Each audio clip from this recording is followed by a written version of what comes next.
This is the preview for the week beginning on February 15th up to February 19th, the third week of February. Let's see what's awaiting us. First of all, something that doesn't appear here, China is coming back online. They've been always online, of course. I mean, in terms of they had a long week holiday for the New Year celebration. Happy New Year. Anyway, China couldn't be blamed for the recent market rout, even, of course, that they were blamed. But anyway, on Monday, we have Chinese trade balance. The bottom line figure is not important. What's important is the direction of imports and exports. If these rise, it's positive. If they fall, it's negative. More economic activity is, of course, positive, not only for China, but for the whole world. China is the second largest economy. From the third largest economy, from Japan, we have GDP figures also on Monday. It's actually early on, Sunday for those in the United States. Also very interesting to see. This could impact the next decisions by the Bank of Japan.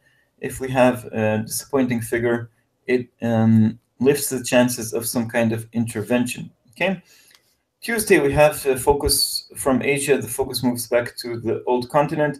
Inflation figures in the United Kingdom perhaps will be weaker because of oil prices and will trigger expectations for loosening or at least no tightening by the Bank of England. And the German economic sentiment is also released. It's expected to worsen.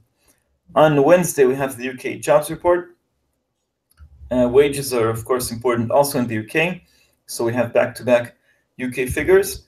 And in the United States, we have housing, we have building permits, as well as PPI. PPI, Producer Price Index, is a warm-up for CPI. And housing has been mixed, but generally okay.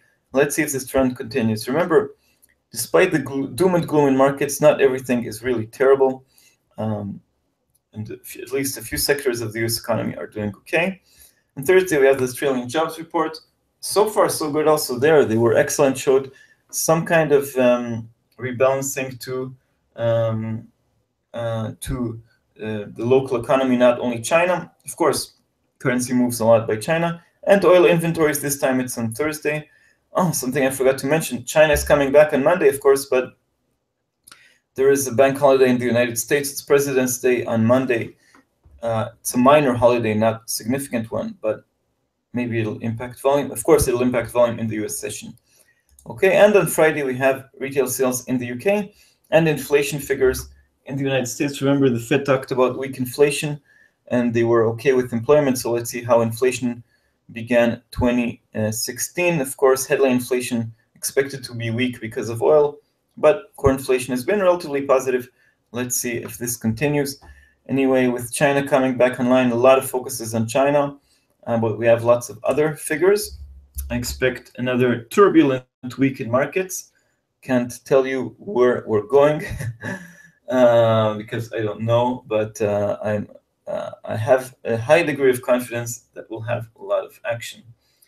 Okay,